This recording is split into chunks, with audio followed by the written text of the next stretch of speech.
dignity to the girl child by ending period poverty. That's the aim of the SA United Business Confederation and the George Sebulela and Vivian Mokome Foundations. Period poverty affects the health of young women, but it also has far-reaching social consequences. It prevents girls from going to school or taking part in any social and sporting activities. Let's talk more about this now with Vivian Mokome herself and Quintus Sarawan. Thank you very much to both of you for joining me this morning. Vivian, I'll start with you in terms of the need that you saw to get into this particular kind of initiative to make sure that we end period poverty. For me, it was based on the articles that I read where it stated that about 7 million of a girl child in South Africa, they are without a sanitary napkin. And based on the stats that most of our girls, they do miss their schools, and because of a lack of something as simple as a sanitary napkin. And that on its own dawned to me that as a country or as a citizen, we ought to do something. I see no reason for any girl child to miss school because of a lack of a simple thing such as a sanitary napkin. Yeah. And that's how my foundation came into play. Quintus, thank you very much to you for joining us as well. And maybe just share with us the role that you've played in this particular important initiative. I think first and foremost, when you conceptualize the project, it had to be meaningful and impactful to the youth out there, not just to the girl child, but to the audience that we are speaking to. So the role that we played is a very selective role.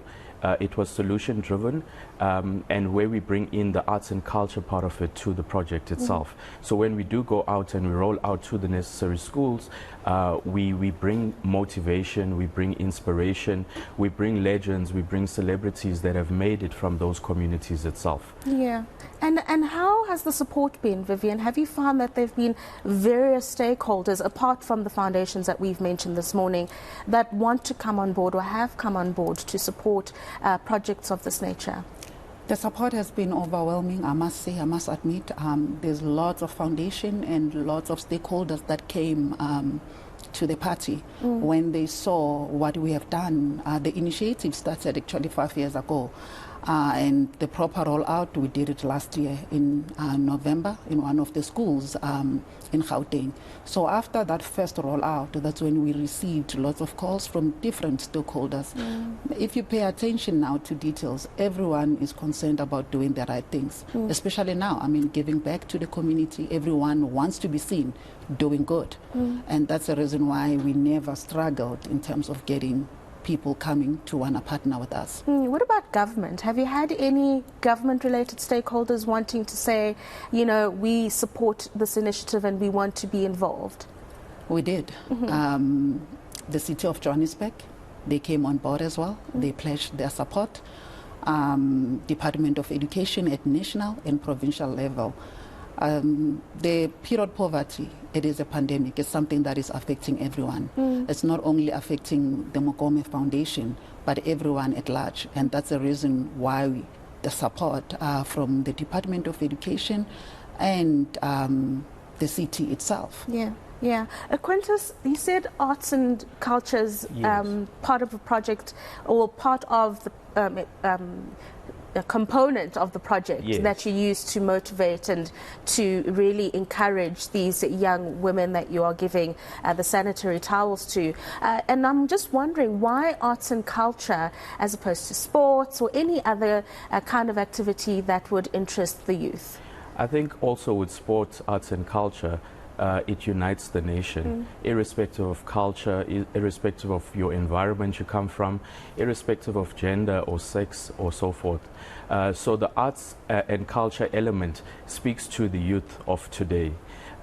They would be able to respond to what we are delivering on stage, opposed to us just going there and demonstrating a sanitary napkin.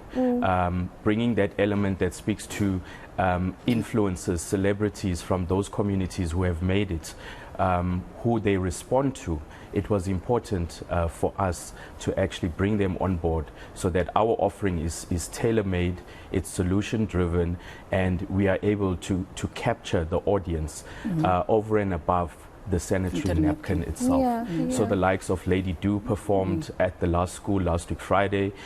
So we had an influencer from TikTok. So basically we had to bring the arts and culture into it itself. And I suppose it's all about making it relatable and relevant to young people. Absolutely. And that's the best way. And besides, it's all about also motivating them. That's why we went and looked for the celebrities from those specific townships that have made it, so that those kids can easily relate with them. I mean, if they see someone like Lady Do from Fosloras who says, hey, I'm from Fosloras, but this is where I am today, you know, you can do it too. Exactly, you too can. Because that's a message that we're sending to say, girl child, you can dream again, remain in class, and you too can. If Vivian from the dusty street of Soshanguve has made it, if Lady Do from the dusty street of Fosloras, I mean, if the likes of Vosi Mishak from Alexander itself has made it, you too can. So basically that's a message that we are sending to them. Yeah, and Quintus, I think it's quite encouraging that you as a male are part of a project of this nature, because there is a misconception that this is a woman problem, so women must deal with it. How important was that for you to put out as a message that it's a problem that involves everybody, despite your race or your gender? I think for me, it spoke volumes, because I never really knew what a lady goes through from their periods, menstruation, and so forth. So for me, coming on board, it speaks to a real life experience. Me adopting, and going out there to demonstrate was key for me, because if a male can do it, other males can actually see what is happening from a lady's perspective, because people never really talk, whether it's period poverty or issues that they're having, they never really speak about it. So for us to speak about it as a male, from a male perspective, it actually brings a different message across. And even when we go to the schools itself, it's not just the ladies we are speaking to, it's the entire school that we are speaking to. When we conduct the demonstrations on stage, it's males that are coming up to do the demonstrations. It's males that are touching the sanitary napkin when we are doing the demonstration. It's all about educating and empowering individuals, because the less you know about it, you won't be affected. But at the end of the day, we are all affected. We have to wrap, Vivian, but I have to ask you what's next. In Rwanda, sanitary towels are freely available at public schools. Is that something that the foundation will push for? That's what I'm pushing for. The goal is to make sure that the sanitary napkin, which is a simple thing, it is easily available in schools. And that will be for me, I would have achieved my objective of ensuring that a girl child remain in school for the rest of the year. So if government is part of this and different stakeholders are coming on board, I believe as a foundation we will be able to achieve the objective. Thank you very much, ladies, gentlemen. Thank you very much for joining me in studio today. That is Vivian Mokome and Quintus Sarawan from talking to us rather about the initiative or the project around ending a period of poverty in South Africa.